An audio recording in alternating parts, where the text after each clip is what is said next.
Meu nome é Vinícius Cardoso. Em março de 2008, eu tinha 19 anos e estava completamente quebrado. Morava em Goiânia, tocava teclado em barzinhos do setor oeste por R$ 50 à noite, mal dava para pagar o aluguel de um quartinho na Vila Nova. Minha mãe, Dona Maria, vivia me arrastando para a igreja adventista do sétimo dia, onde ela congregava, mas eu só queria saber de música e dinheiro. Naquela época, eu via os músicos gospel famosos dirigindo carros importados, usando roupa de marca, lotando igrejas inteiras. Eu olhava para minha vida e pensava, por que eles têm tudo e eu não tenho nada? Tocava bem, cantava bem, mas nada acontecia. A inveja e a ambição estavam me consumindo por dentro. Foi num sábado à noite, depois de tocar num bar na Rua 4, que tudo mudou. Um músico gospel famoso chamado Renato se aproximou de mim no estacionamento.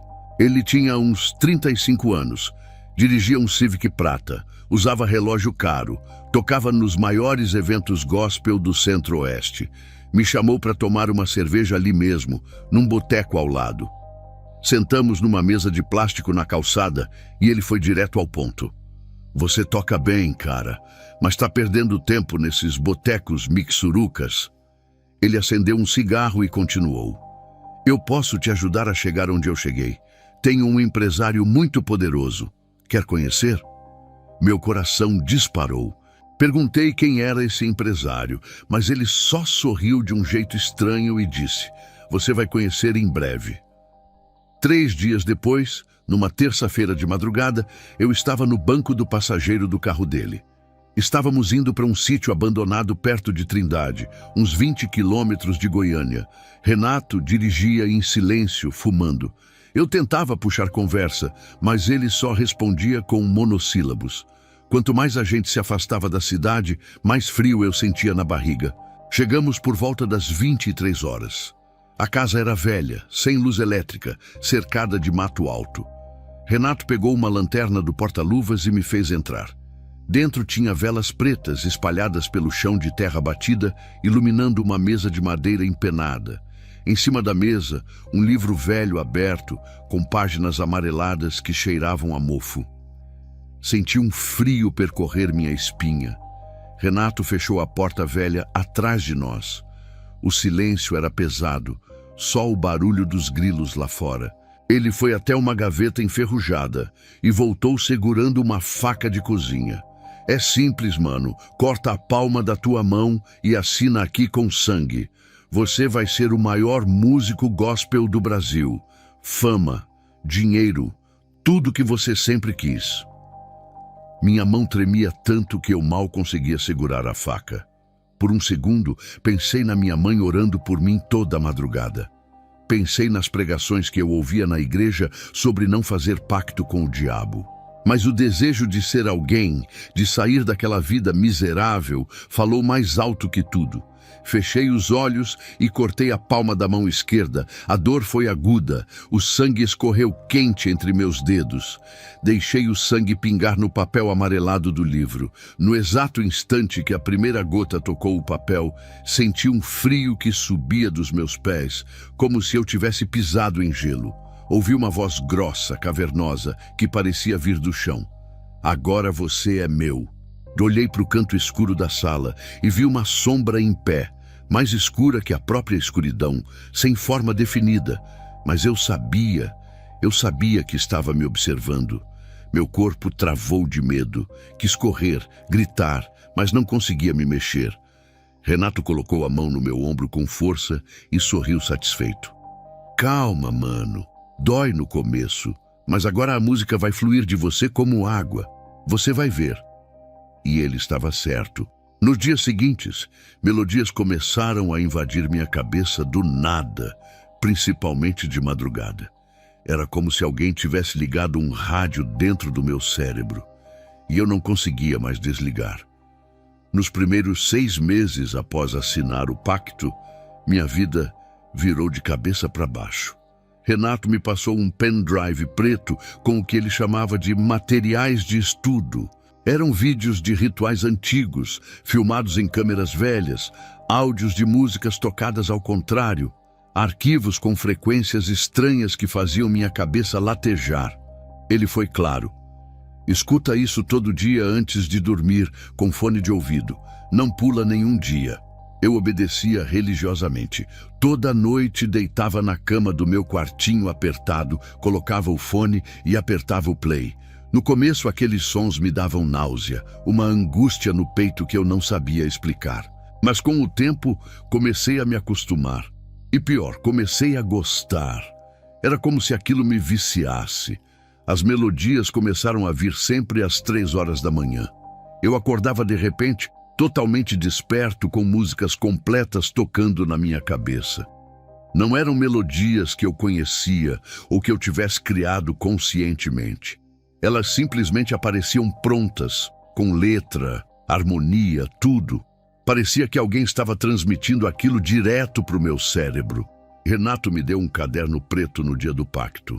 Anota tudo que vier na tua cabeça. Não questiona, só escreve. E era exatamente isso que eu fazia. Pegava o caderno na mesinha ao lado da cama e escrevia rápido. Minha mão tremia sozinha no papel. As letras saíam tortas, apressadas, como se eu estivesse com medo de esquecer. Uma semana depois de começar esse processo, fui encontrar o Renato no estúdio dele. Ficava no porão de uma casa antiga no setor sul, em Goiânia. O lugar era sinistro. Sem janelas, paredes pintadas de preto, cheiro de incenso misturado com mofo. Tinha equipamentos caros de gravação, mas o ambiente era pesado, sufocante. Mostrei para ele as 3 músicas que tinham vindo na minha cabeça naquela semana. Ele leu com atenção, balançando a cabeça satisfeito.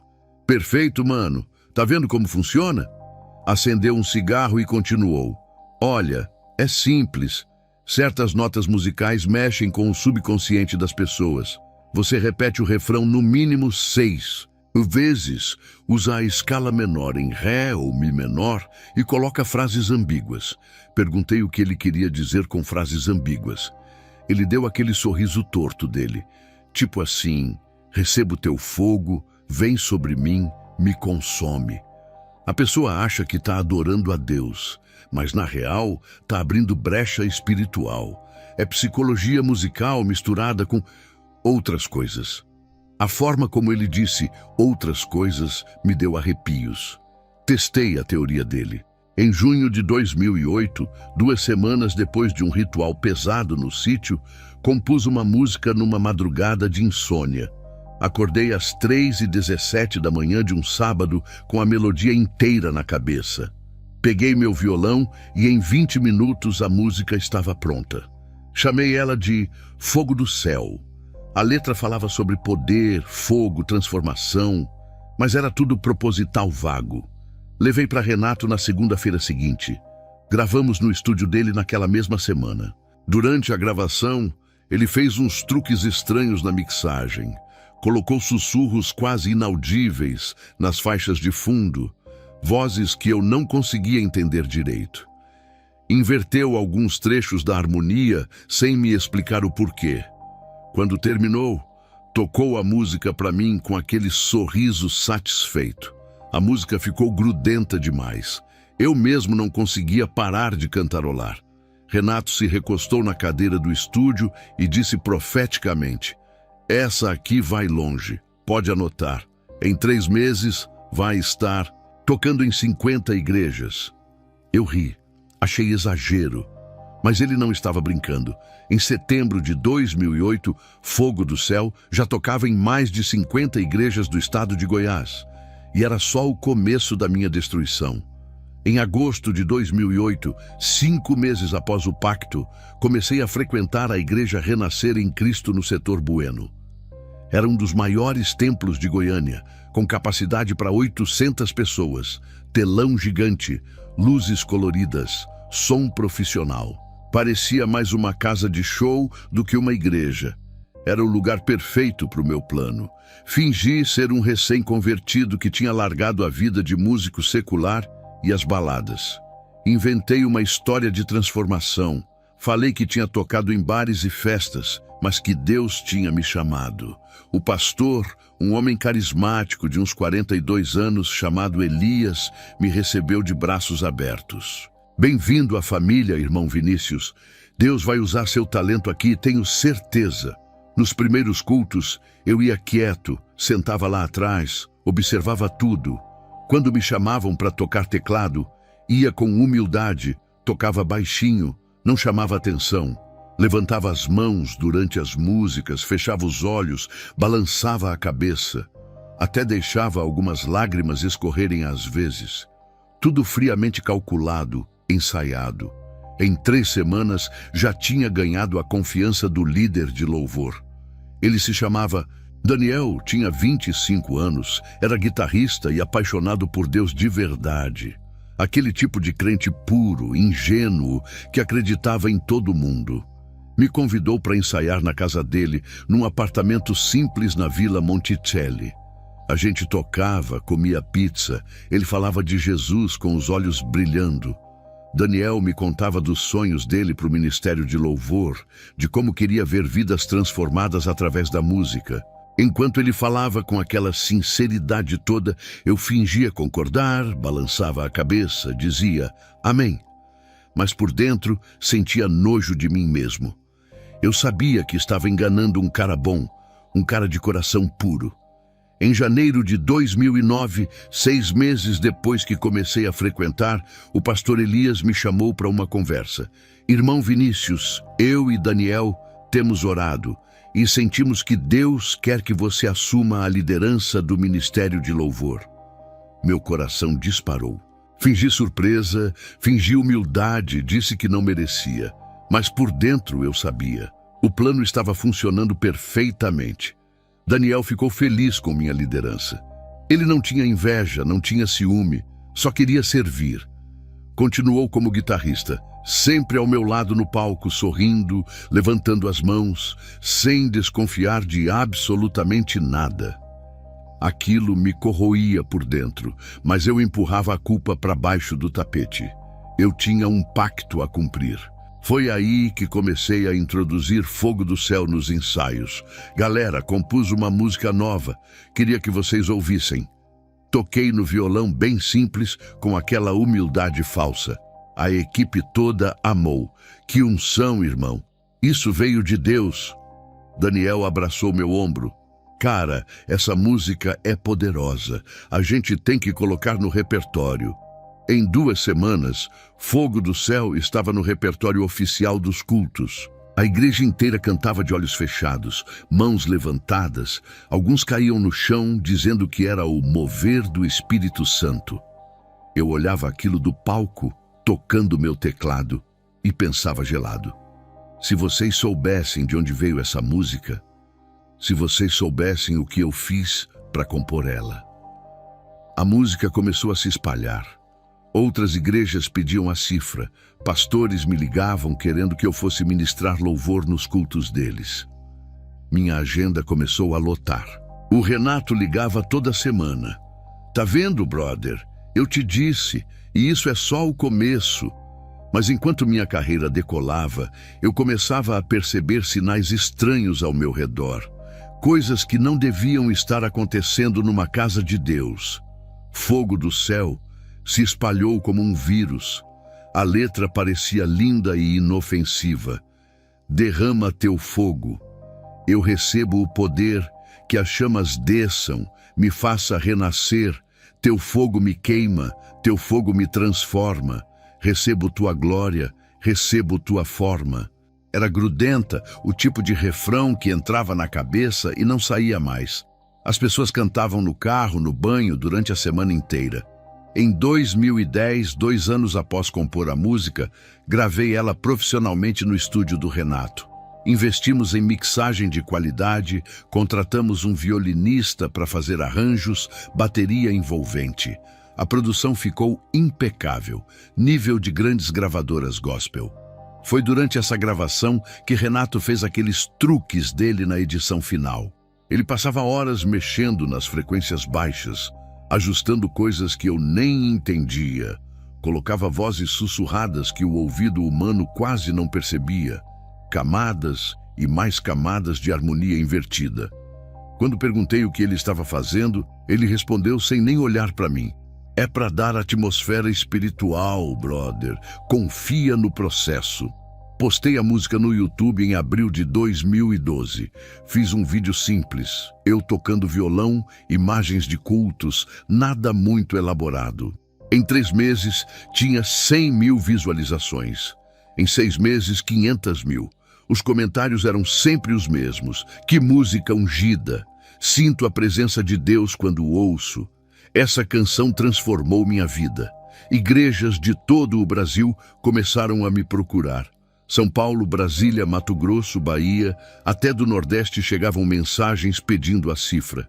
Eu recebia dezenas de inbox todo dia. Irmão Vinícius, essa música trouxe avivamento para nossa igreja. Deus te usou poderosamente. Queremos te convidar para ministrar aqui. Minha agenda explodiu. O que essas pessoas não sabiam, e isso me atormentava nas madrugadas, é que eu tinha composto aquela música logo após um ritual intenso no sítio. Tinha sido num sábado de madrugada, depois de cortar minha mão de novo, depois de ouvir aquelas vozes. Enquanto escrevia no meu caderno preto, às 3h17 da manhã, sentia uma presença invisível ditando as palavras na minha mente. Minha mão tremia tanto que a letra saía torta, quase ilegível. Mas eu continuava escrevendo como se estivesse em transe. A frase "recebo o poder" era propositalmente ambígua. Poder de quem? De Deus ou de outra entidade? Eu deixava em aberto exatamente como Renato tinha me ensinado. As pessoas preenchiam o vazio com o que elas queriam acreditar. Em 2014, 6 anos após o pacto, Fogo do Céu tocava em mais de 200 igrejas evangélicas pelo Brasil. O pastor Elias transformou ela no hino oficial da Renascer Goiânia. Todo culto, sem exceção, terminava com aquela música. Daniel a cantava com lágrimas escorrendo pelo rosto, mãos erguidas para o céu, totalmente entregue. Ele não fazia ideia. Eu subia no palco todo domingo e fingia sorrir, fingia estar feliz com o sucesso. Mas por dentro algo gritava, principalmente quando eu via jovens chorando, famílias inteiras cantando de olhos fechados, crianças levantando as mãozinhas. Uma voz dentro de mim sussurrava: "Você está destruindo essas pessoas, Vinícius. Você sabe o que fez." Mas eu empurrava essa voz para baixo, sufocava ela com a fama, com os convites, com o dinheiro que começava a entrar. Renato ligava sempre com aquele tom satisfeito. 2 milhões de views, brother. Você está no topo e ainda tem muito mais pela frente. Eu sabia que tinha, mas também começava a perceber que aquele sucesso estava cobrando um preço. E não era só de mim. Com o passar dos anos, entre 2010 e 2015, aprendi a identificar quando uma música gospel tinha aquela energia errada. Renato me ensinou os padrões, como se fosse uma receita de bolo macabra. Ele dizia: "Presta atenção nos sinais, brother. Se a música gruda na cabeça da pessoa que nem chiclete, se ela não consegue parar de repetir mentalmente, é proposital. Foi feita para viciar." O segundo sinal era a letra. Renato me mostrava músicas de outros artistas gospel famosos e apontava: "Olha aqui, essa música não fala de Jesus Cristo diretamente, não menciona a cruz, não fala de sangue derramado, não fala de arrependimento, só usa palavras genéricas: Deus, Senhor, fogo, glória, poder." Ele acendia um cigarro e continuava: "Esse tipo de letra pode se aplicar a qualquer entidade espiritual. Entende a manha?" O terceiro sinal era a reação das pessoas. Repara bem, Vinícius. Se a música deixa a galera agitada, eufórica, pulando, mas não leva ninguém para a oração depois, não produz quebrantamento, não dá vontade de se arrepender ou buscar santidade, algo está errado. Renato ria cinicamente. A jogada é essa. A pessoa tem que sair do culto viciada na música, querendo ouvir de novo, postando vídeo no Instagram. Não pode sair com fome de orar ou ler a Bíblia. Comecei a testar essa teoria observando as igrejas onde eu ministrava. Era assustador como funcionava exatamente assim. As pessoas saíam comentando da música, da produção, do show. Pouquíssimas saíam falando de Deus, de mudança de vida, de conversão. Era entretenimento gospel, não adoração. E eu estava no centro disso tudo. Em julho de 2015, fui convidado para cantar num grande evento gospel no Goiânia Arena. Tinha umas 8.000 pessoas esperadas. Era um dos maiores eventos do Centro-Oeste. Vários cantores famosos estavam na programação. Eu ia apresentar Fogo do Céu no encerramento, mas antes tinha as apresentações de outros artistas. Um cantor muito famoso, que eu não vou citar o nome, mas todo evangélico conhece, subiu no palco antes de mim. A produção era cinematográfica, fogos de artifício, dançarinos, luzes estroboscópicas, telão com efeitos. A multidão entrou em êxtase total. 8.000 pessoas pulando, gritando, acendendo lanterna de celular, gravando stories. Parecia show de rock secular. Fiquei nos bastidores observando. Quando o cara terminou a apresentação, desceram as escadas e passei pela multidão. Prestei atenção nas conversas. Ninguém estava se ajoelhando, ninguém estava orando, ninguém ficou em silêncio buscando a Deus. Todo mundo só comentava empolgado. Cara, que show incrível, que produção, que voz, tira foto comigo. Renato estava ao meu lado com um copo de refrigerante na mão. Ele deu aquele sorriso de canto de boca, aquele sorriso que eu já conhecia bem. Sussurrou no meu ouvido. Tá vendo, brother? Missão cumprida. Entretenimento gospel é o novo nome do jogo. Ninguém quer santidade, todo mundo quer espetáculo.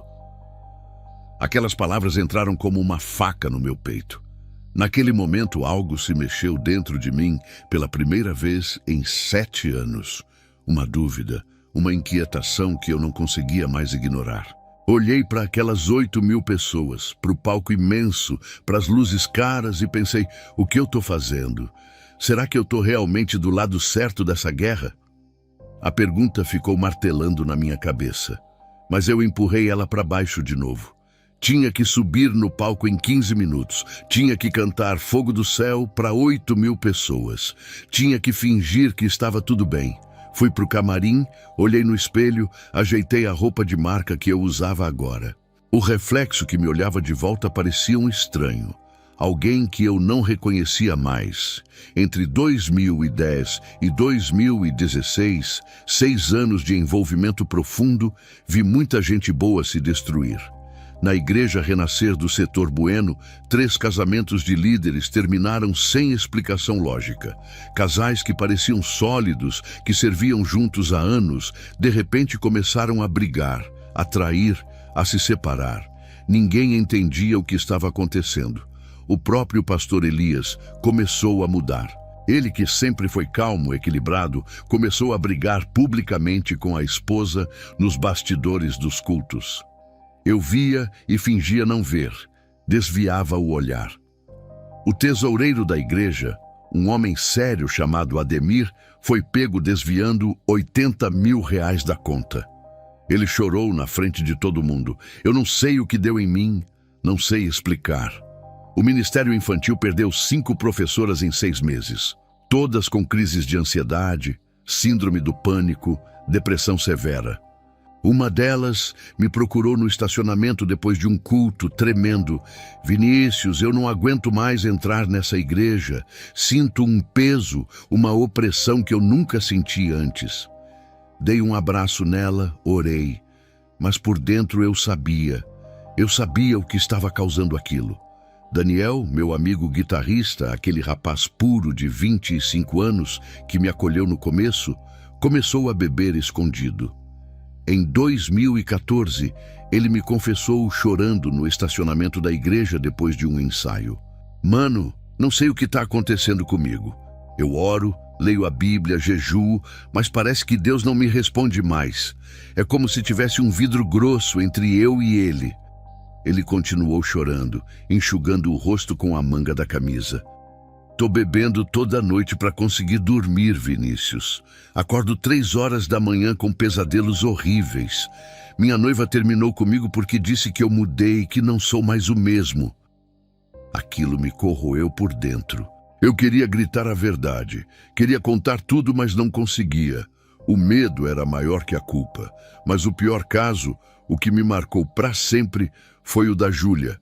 Ela tinha 19 anos em 2014. Era uma menina linda, cabelo cacheado, sorriso largo, cheia de vida e sonhos. Cantava no coral da igreja com uma voz doce, sempre animada, sempre ajudando todo mundo. Todo mundo amava a Júlia. Um dia, depois do ensaio, ela veio correndo até mim com aquele sorriso dela. Vinícius, me ensina a tocar Fogo do Céu no violão? Quero cantar solo no culto de jovem sexta que vem. Essa música mudou minha vida. Meu estômago revirou. Eu devia ter dito não. Devia ter inventado qualquer desculpa. Mas dei a cifra. Ensinei os acordes. Ela abraçou meu pescoço. Obrigada. Deus te abençoe. Júlia cantou na sexta-feira seguinte. Foi lindo. A galera toda chorou, levantou as mãos. Ela estava radiante. Mas 2 semanas depois, ela sumiu dos cultos. Ninguém sabia o porquê. Tentaram ligar, mandar mensagem, nada. A mãe dela, Dona Aparecida, disse que Júlia estava passando por um momento difícil, mas não deu detalhes. Em março de 2016, quase 2 anos depois daquele culto, eu estava visitando um amigo internado no Hospital Santa Genoveva, na Avenida Anhanguera. Passei pelo corredor do 3º andar e reconheci Dona Aparecida sentada num banco, sozinha, rosto inchado de tanto chorar. Meu coração disparou. Me aproximei devagar. Dona Aparecida, o que aconteceu? Ela me olhou com aqueles olhos vermelhos, cheios de dor, e sussurrou tremendo. A Júlia. Ela tentou se matar, Vinícius. Tomou uma cartela inteira de remédio controlado. Está internada na ala psiquiátrica. Minhas pernas bambearam. Consegui ver Júlia de longe pela porta entreaberta do quarto. Ela estava deitada, sedada, pálida como um fantasma, murmurando algo que eu não conseguia ouvir direito. Me aproximei, mas... e escutei.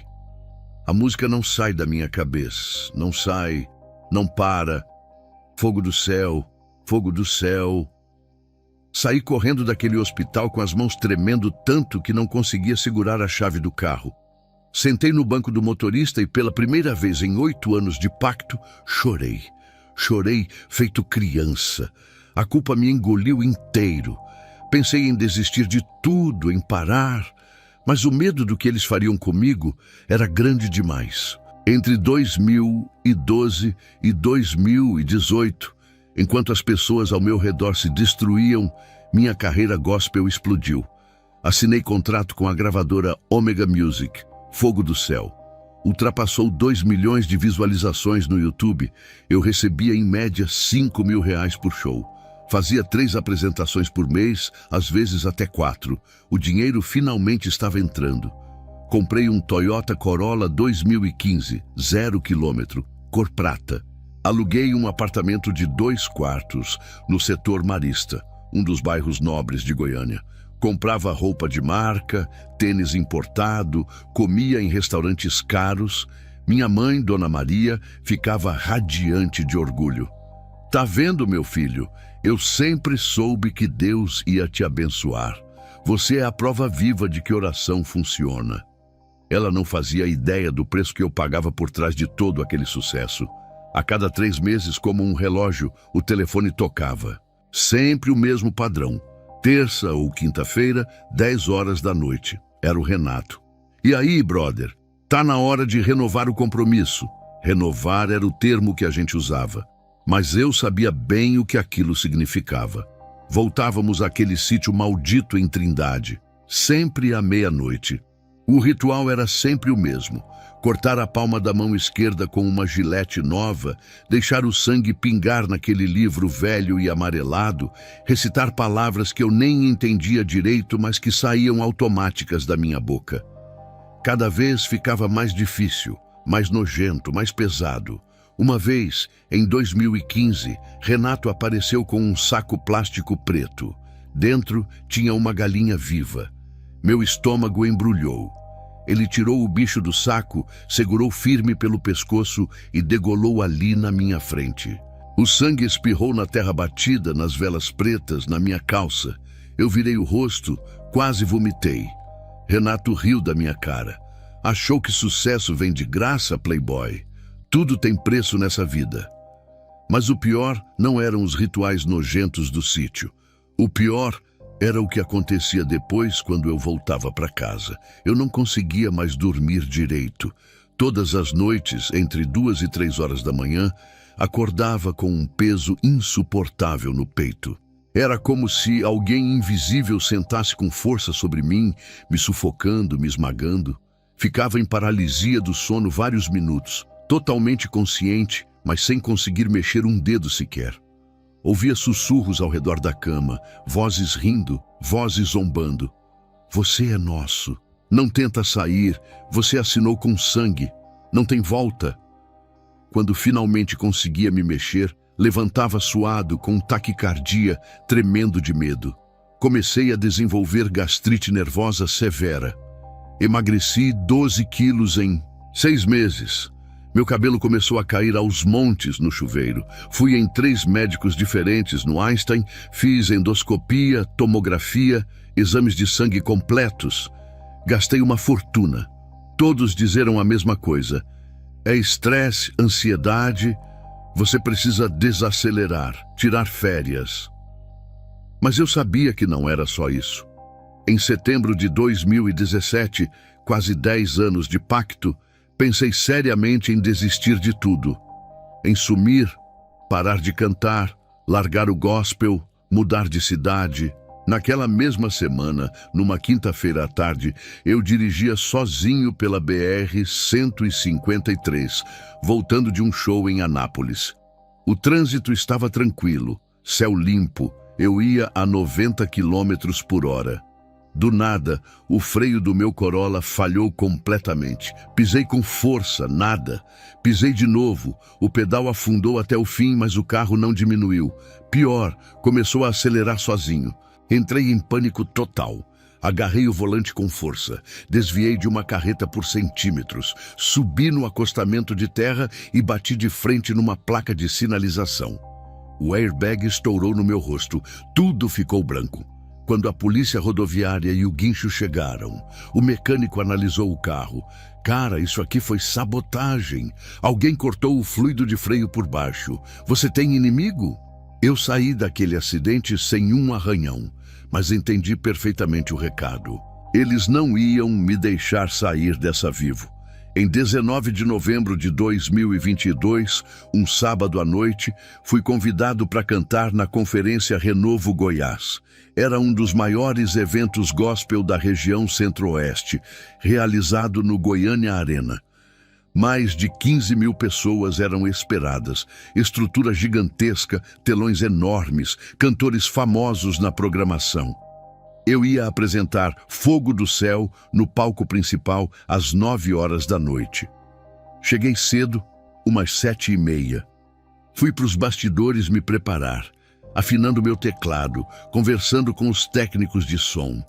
O ambiente estava agitado, muita gente correndo de um lado para o outro, artistas se preparando.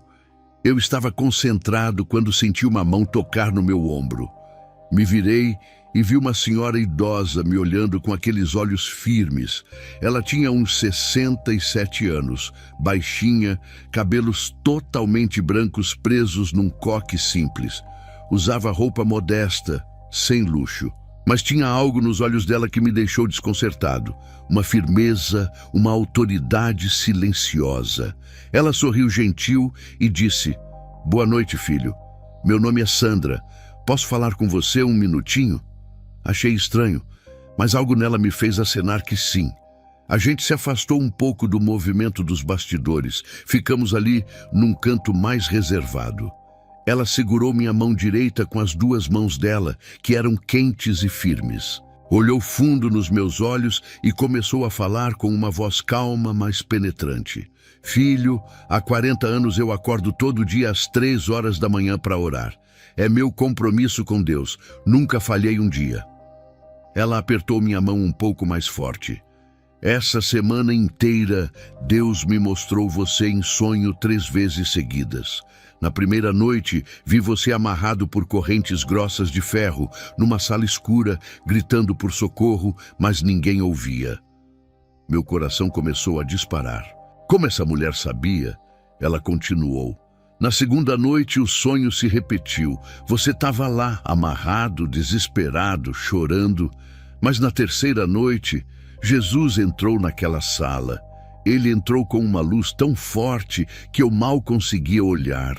Ele quebrou as correntes com as próprias mãos. Lágrimas começaram a descer no rosto dela. Senti algo quebrar por dentro do meu peito, literalmente, como se uma parede rachasse. Tentei falar, mas não saiu som nenhum. Minha garganta trancou completamente. Sandra continuou, agora com lágrimas escorrendo. Ele me mandou vir aqui hoje e te dizer uma coisa, Vinícius. O resgate já foi pago. O preço já foi pago na cruz há 2000 anos. Jesus quer você de volta, filho. Ela apertou minhas mãos com força e sussurrou. Eu sei quem você é, sei o que você fez, mas Jesus te ama do mesmíssimo jeito. Ele está esperando você voltar para casa. Lágrimas desceram quentes pela minha cara, sem eu perceber. Meu corpo inteiro tremia. Ela me abraçou, aquele abraço de mãe, e orou baixinho no meu ouvido. Não conseguia entender as palavras, mas senti algo quente no peito. Quando ela se afastou, dei o número de telefone dela para mim num papelzinho. Quando você estiver pronto, me liga, não importa a hora. E foi embora, sumiu no meio da multidão dos bastidores. Fiquei ali parado, zonzo, as pernas bambas. Alguém me chamou. Vinícius, faltam 20 minutos. Bora se preparar. Subi no palco meia hora depois, mas minhas mãos tremiam tanto que erraram acordes que eu tocava havia anos. Toquei 2 músicas e no meio da terceira simplesmente travei. Parei de tocar, olhei para as 15 mil pessoas, para as luzes, para o telão e não consegui continuar. Peguei o microfone. Pessoal, me desculpem, não estou passando bem, acho que é febre. Saí correndo do palco. Renato me encontrou nos bastidores furioso. Que você fez, cara? Você acabou de queimar seu nome. Mas eu não liguei. Peguei minhas coisas e fui embora. Voltei para o Hotel Ibis da Avenida T63, onde eu estava hospedado. Quarto 304. Tomei banho gelado tentando me acalmar, mas as palavras da Sandra não saíam da minha cabeça. O resgate já foi pago. Jesus quer você de volta. Às 2 horas da manhã, não aguentei mais. Caí de joelhos no chão frio daquele quarto de hotel e gritei desesperado com tudo que eu tinha. Jesus, se você é real, se você existe de verdade, me tira daqui. Eu não aguento mais essa vida. Me solta, por favor. No exato segundo que eu gritei o nome de Jesus, a porta do banheiro bateu com uma violência assustadora. Pam! O barulho ecoou no quarto inteiro. As luzes começaram a piscar rápido. Acende, apaga, como se tivesse um curto-circuito. Meu coração disparou, o medo tomou conta de mim. De repente senti mãos invisíveis apertando meu pescoço com força. Não conseguia respirar. Tentei arrancar aquelas mãos, mas não tinha nada para segurar. Caí de lado no chão sufocando, a visão começando a escurecer. Ouvi aquela voz cavernosa, a mesma do pacto 14 anos atrás. Cala a boca, você não sai, você é meu, você assinou com sangue. Mas alguma coisa dentro de mim se recusou a desistir. Mesmo sufocando, mesmo com medo, continuei gritando com o resto de ar que tinha. Jesus, Jesus, me ajuda, me salva. Meu rosto estava roxo. Os olhos lacrimejando, eu achei que ia morrer ali naquele quarto de hotel. E então, do nada, tudo parou. A porta parou de bater. As luzes voltaram ao normal, estáveis. As mãos invisíveis soltaram meu pescoço. Caí no chão respirando desesperado, tossindo, engasgando. Fiquei ali deitado no carpete frio por uns 5 minutos, só tentando recuperar o fôlego, o coração batendo descontrolado. Foi aí que senti um calor gostoso no peito, bem no centro, se espalhando para o corpo inteiro. Uma paz que eu nunca tinha sentido na vida. Não vi nenhuma luz física brilhante, não vi rosto, não vi anjos, mas ouvi uma voz, suave, parecida com a de um pai carinhoso, que disse simplesmente: "Levanta, filho, você está livre, eu te comprei de volta." Comecei a chorar. Não era aquele choro de desespero, era diferente. Era um choro de alívio, de libertação. Deitei na cama daquele quarto de hotel e pela primeira vez em 14 anos de pacto, dormi em paz profunda. Sem pesadelos, sem acordar às 3 da manhã, sem peso no peito. Dormi que nem criança até o sol nascer. No domingo de manhã, 20 de novembro de 2022, acordei e liguei para Sandra. O número dela estava salvo no meu celular. Contei chorando tudo o que tinha acontecido no quarto do hotel. Ela não se assustou nem um pouco, apenas disse com aquela voz calma: "Eu sei, filho. Deus me preparou para isso. Vou te passar o contato do pastor João Roberto. Ele sabe lidar com essa guerra espiritual." Liguei para o pastor na mesma hora. Ele tinha 58 anos. Era pastor havia 30 anos de uma igreja pequena e simples, em Aparecida de Goiânia, no bairro Vila Brasília. Me recebeu na segunda-feira, 21 de novembro, numa salinha pequena dos fundos da igreja. Sentei na frente dele e contei tudo. O pacto, o Renato, as músicas, os rituais, os 14 anos de envolvimento. Ele me ouviu em silêncio absoluto, sem me julgar, sem me interromper, apenas balançando a cabeça às vezes. Quando terminei, ele suspirou fundo e disse: "Vinícius, eu já fui macumbeiro nos anos 90. Servi Exu por 12 anos. Perdi tudo: família, saúde, dignidade. Sei exatamente pelo que você está passando. Vamos começar o processo de libertação hoje mesmo. Mas vai ser pesado, filho. Você precisa estar preparado." Passamos 3 dias inteiros em processo de libertação. Segunda, terça e quarta-feira. A igreja era minúscula, umas 80 cadeiras de plástico, sem luxo nenhum, sem telão, sem estrutura. Pastor João trouxe 2 obreiros experientes para ajudar: Antônio, de 55 anos, e Paulo, de 62. Os 3 oravam sem parar, se revezando, lendo salmos em voz alta, ungindo minha cabeça com óleo. No primeiro dia, segunda-feira, tive dores horríveis na coluna lombar. Parecia que algo com garras estava me rasgando por dentro. Vomitei bile amarela pura durante horas, até sair só água e espuma. Não conseguia parar. Meu corpo tremia inteiro, suava frio. Pastor João e os obreiros não paravam de orar, declaravam versículos, ordenavam que tudo saísse em nome de Jesus. Eu gritava palavras que nunca tinha usado na vida, xingamentos pesados, blasfêmias que eu nem sabia que conhecia. Não era eu falando, era outra coisa usando minha voz. No segundo dia, terça-feira, foi ainda pior. Senti uma raiva incontrolável subindo do meu estômago, uma fúria assassina. Quis socar o pastor na cara, quis quebrar tudo, quis fugir correndo. Os obreiros Antônio e Paulo me seguraram pelos braços com força. Pastor João colocou a mão na minha testa suada e ordenou firme com autoridade: "Em nome de Jesus Cristo de Nazaré, manifesta agora." Minha voz mudou completamente. Ficou grossa, gutural, cavernosa. Comecei a falar coisas que eu não sabia de onde vinham. Nomes estranhos de demônios, hierarquias espirituais, pactos de outros músicos famosos.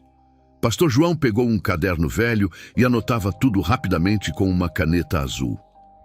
No terceiro dia, quarta-feira, 23 de novembro, amanheceu. Eu Estava exausto, deitado no chão frio de cerâmica da igreja, completamente esgotado, suado, com a roupa suja de vômito seco, sem forças. Pastor João se ajoelhou ao meu lado, colocou a mão direita na minha testa e declarou com toda a autoridade que ele tinha: todo pacto de sangue foi cancelado na cruz do Calvário. Em nome de Jesus Cristo, do Filho do Deus vivo, vai embora agora. Senti algo sair fisicamente do meu peito. Um suspiro profundo, pesado, quente. E acabou. Silêncio total na igreja. Só o barulho do ventilador de teto girando. Abri os olhos devagar, piscando. Meu corpo estava leve. Pela primeira vez em 14 anos, eu me senti leve de verdade. Olhei para o pastor João e desabei num choro de criança, soluçando alto, tremendo. Ele sorriu cansado, com lágrimas nos olhos também, e disse: bem-vindo de volta para casa, filho. Você é livre. Hoje é 3 de novembro de 2024, segunda-feira. Faz exatamente 2 anos desde que fui liberto. Não sou mais músico profissional gospel. Trabalho como professor de música na Escola Adventista Jardim Goiás, em Aparecida de Goiânia. Dou aula para crianças e adolescentes, ensinando teoria musical, teclado, violão. Ganho R$ 2.800 por mês, muito menos que os 5.000 por show que eu recebia. Mas pela primeira vez em 16 anos, eu durmo em paz. Acordo sem peso no peito, sem pesadelos, sem sentir aquelas presenças malignas ao meu redor. Não tenho mais gastrite, meu cabelo voltou a crescer, ganhei peso de volta. Toco teclado no louvor da igreja do pastor João Roberto todo domingo de manhã, mas agora só músicas antigas e profundas. Rude Cruz, quão grande és tu, porque ele vive. Hinos com teologia sólida, que falam de Jesus claramente, da cruz, do sangue derramado. Nada de produção cara, nada de holofotes, nada de palco gigante. Em 15 de janeiro de 2023, 2 meses após a libertação, juntei coragem e fui até a casa da minha mãe. Ela ainda morava naquela casinha simples em Aparecida de Goiânia, onde eu cresci. Bati na porta de alumínio com a mão tremendo. Dona Maria abriu, me viu ali parado com uma sacola de roupas e desabou em lágrimas. Meu filho voltou. Glória a Deus, meu filho voltou. Ela me abraçou tão forte que quase não consegui respirar. Me puxou para dentro da casa, para o sofá velho da sala que eu conhecia desde criança. Foi até o quarto dela e voltou segurando um caderno velho de capa dura azul, todo gasto. Olha, filho, 10 anos orando por você, todo santo dia, 5 horas da manhã, sem falhar. Abri o caderno e vi meu nome escrito a caneta em todas as páginas com data e hora. 20 de março de 2013, 5 horas, oração por Vinícius. E assim por diante, dia após dia, ano após ano. Choramos juntos naquele sofá velho por mais de 1 hora. Contei tudo para ela. O pacto, os rituais, as músicas, o preço que paguei. Ela chorou muito, mas não me julgou. Apenas segurou meu rosto com as 2 mãos e disse: eu sempre soube que algo estava errado, filho. Mãe sente essas coisas. Mas eu sabia que Jesus ia te buscar de volta. Eu não desisti de orar. Em março de 2023, procurei também a Luciana, minha ex-esposa. A gente tinha se separado em 2018 porque ela dizia que não me reconhecia mais, que algo em mim tinha mudado.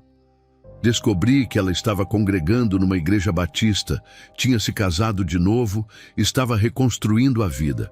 Pedi para tomar um café com ela numa lanchonete do setor oeste. Sentamos numa mesa perto da janela. Respirei fundo e contei toda a verdade sobre o pacto, sobre os rituais, sobre as músicas. Ela ouviu em silêncio, com lágrimas escorrendo. Quando terminei, ela segurou minha mão por cima da mesa. Vinícius, eu sempre soube que algo estava muito errado. Eu sentia aqueles 2 abortos que eu tive. Os médicos nunca acharam explicação. Eu sabia no fundo que não era normal. Obrigada por ter coragem de voltar e me contar a verdade. Eu te perdoo. A gente não voltou junto. Ela tinha reconstruído a vida e eu respeitei isso. Mas aquele perdão tirou um peso imenso das minhas costas. Foi como se uma corrente invisível tivesse sido cortada. Saí daquela lanchonete chorando, mas era um choro de libertação, de gratidão. E a Júlia, reencontrei ela em 12 de março de 2024, na igreja do pastor João. Ela estava completamente restaurada, sorridente, saudável, com aquele brilho nos olhos de volta.